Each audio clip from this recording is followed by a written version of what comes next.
আমরা এখন এসেছি ডেলো পার্ক। চলো ভিতরে যাই, গিয়ে দেখি কি কি আছে।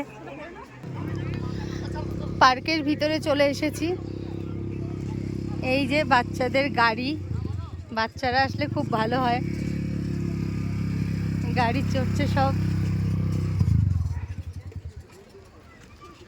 আমরা আস্তে আস্তে হেঁটে উপরের দিকে যাচ্ছি।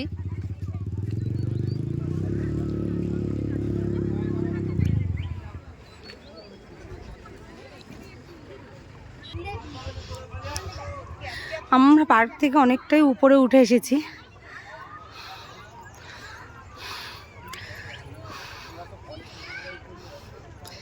ভিতরে এই যে বাংলো আছে, মানে আর উঠতে পারছি না, ওটা আরো উপরে।